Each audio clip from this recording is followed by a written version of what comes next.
എനിക്ക് രാവിലെ എഴുന്നേൽക്കാൻ വലിയ പാടാട്ടോ. ഒരു 9, 10 മണി വരെ ഇങ്ങനെ ചിലപ്പോൾ രാവിലെ എഴുന്നേൽക്കും. എങ്കിലും ഫോണിലൊക്കെ നോക്കി അങ്ങനെ കിടക്കാൻ എന്താ സുഖമെന്നറിയോ. വേദയ്ക്ക് സ്കൂളുള്ളതുകൊണ്ടേ അങ്ങനെ കിടന്നുറങ്ങാനൊന്നും പറ്റത്തില്ല കേട്ടോ.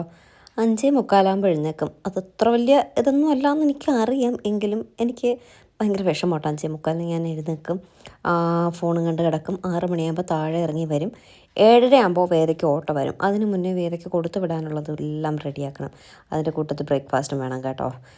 ചിലപ്പോൾ ഞാൻ ബ്രേക്ക്ഫാസ്റ്റ് കൊടുത്തു വിടും. പക്ഷേ ബ്രേക്ക്ഫാസ്റ്റൊക്കെ കൊടുത്തു വിട്ട് ഉച്ചയാകുമ്പോൾ ആ ബ്രേക്ക്ഫാസ്റ്റെല്ലാം ഒരു മാതിരി ഇരിക്കും, ഡ്രൈ ആയിട്ടിരിക്കും കേട്ടോ. അപ്പോൾ അതിനെക്കാട്ടി ചോറും കറികളും എന്തെങ്കിലും ഒരു വെജിറ്റബിൾ കറിയും ഒരു ഫിഷ് ഫ്രൈ ഉണ്ടെങ്കിൽ അങ്ങനെ കൊടുത്തുവിടും. പിന്നെ ഫിഷ് കറി ഉണ്ടെങ്കിൽ അങ്ങനെയും കൊടുത്തുവിടും കേട്ടോ. വേദയുടെ സ്കൂളിൽ ഫിഷും ചിക്കനും ഒക്കെ കൊണ്ടുപോകാം. പിന്നെയൊക്കെ സ്നാക്സൊക്കെ കൊണ്ടുപോകാമായിരുന്നു. ഇപ്പോൾ സ്നാക്സ് ഒന്നും കൊണ്ടുപോയില്ല കേട്ടോ. അപ്പോൾ ലഞ്ച് മാത്രം മതി. അപ്പോൾ ഇന്നിപ്പോൾ ചോറും പരിപ്പ് കറിയും നെയ്യും പപ്പടമാണ് വേദയുടെ ഉച്ചത്തെ ലഞ്ച് മെനു എന്ന് പറയുന്നത്. ഒക്കെ ചോറും പരിപ്പ് കറിയും ഉണ്ടെങ്കിൽ അത് മതി കേട്ടോ. വേറെ ഒന്നും വേണ്ട. നെയ്യ് വേണം, പപ്പടവും വേണം. അപ്പോൾ പരിപ്പ് കറിക്ക് ബ്രേക്ക്ഫാസ്റ്റിന് ഒരട്ടി കോമ്പിനേഷനാണ് കേട്ടോ.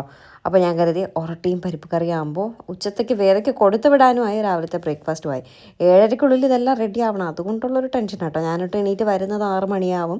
6 മണിയല്ല, 5:45 പറഞ്ഞില്ലേ, 5:45 വെച്ച് 6 മണി ഒരു ഫോൺ കണ്ട് പിന്നെ ഒന്ന് ഫ്രഷപ്പായി എല്ലാം ഇറങ്ങി വരുമ്പോഴേക്കും 6:30 മണി തന്നെ കേട്ടോ സമയം. 6:30 മണി, 1 മണിക്കൂർ കൊണ്ട് ഉച്ചത്തെ ലഞ്ചും രാവിലത്തെ ബ്രേക്ക്ഫാസ്റ്റിന് വേണ്ട കറികളും ഒക്കെ റെഡിയാക്കണം കേട്ടോ.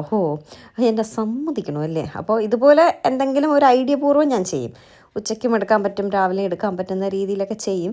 ദോശ ഇഡ്ഡലിയൊക്കെ ഉണ്ടെങ്കിൽ എളുപ്പമാണ് കേട്ടോ. മാവുണ്ടെങ്കിൽ അതുണ്ടാക്കാനായിട്ട് എളുപ്പമാണ്. ചപ്പാത്തി പൂരി അതൊന്നും ഉണ്ടാക്കൽ നടക്കത്തില്ല. പിന്നെ ചപ്പാത്തിയാണ് ഉണ്ടാക്കുന്നതെങ്കിൽ അതിങ്ങനെ സ്കൂളിൽ കൊടുത്തു വിടും. വേദയ്ക്ക് പിന്നെ ചപ്പാത്തിയുടെ മുട്ടക്കറി അതൊന്നും ഇഷ്ടമല്ല. വല്ല പനീർ കറിയോ അങ്ങനെയുള്ള കറികളൊക്കെ ഉണ്ടാക്കണം. പനീർ കറിയാണെങ്കിൽ ഏട്ടന് ഇഷ്ടമല്ല. അപ്പം ഒരു വീട്ടിൽ തന്നെ പല ഇഷ്ടങ്ങളുള്ള പലരും ഉണ്ടാകുമ്പോൾ ഭയങ്കര ബുദ്ധിമുട്ട് തന്നെ കേട്ടോ. ഇതിപ്പോൾ വേദ അവിടെ സ്കൂളിൽ എന്തോ കോക്കയ്ക്ക് എന്തോ ചേർന്നു. അപ്പോൾ വരുമ്പോൾ ഒരു 4:30 ടൈം ആവും. വേദയ്ക്ക് സ്നാക്സ് ഒന്നും ഞാൻ കൊടുത്തു വിടില്ലായിരുന്നു. അപ്പോൾ ഈ കോക്കയ്ക്കൊക്കെ ചേർന്ന് 4:30 വരെ ഇരിക്കണമല്ലോ എന്ന് കരുതിയിട്ട് ഞാനിപ്പോൾ എന്തെങ്കിലും ഒരു ഫ്രൂട്ട് എന്തെങ്കിലും കൊടുത്തു വിടും. അപ്പോൾ ഇന്നിപ്പോൾ പപ്പായയാണ്. പക്ഷേ ഫ്രൂട്ട്സ് കൊടുത്തു വിട്ടാലും ഉച്ചയൊക്കെ ആകുമ്പോഴേക്കും അതങ്ങ് വല്ലാതാകും കേട്ടോ. ആപ്പിളൊക്കെ ആണെങ്കിൽ ഇങ്ങനെ കറുത്ത് പോവും. പപ്പായ ഇതിപ്പോൾ അധികം പഴുക്കാത്തതാണ് കൊടുത്തു വിടുന്നത്. പക്ഷേ നമ്മളൊരു ബോക്സിലൊക്കെ ആക്കി കൊടുത്തു വിടുമ്പോൾ ഒരു ഉച്ചയൊക്കെ ആകുമ്പോൾ അതങ്ങ് പഴുത്ത് വാടിയതുപോലെയൊക്കെ ഇരിക്കും കേട്ടോ.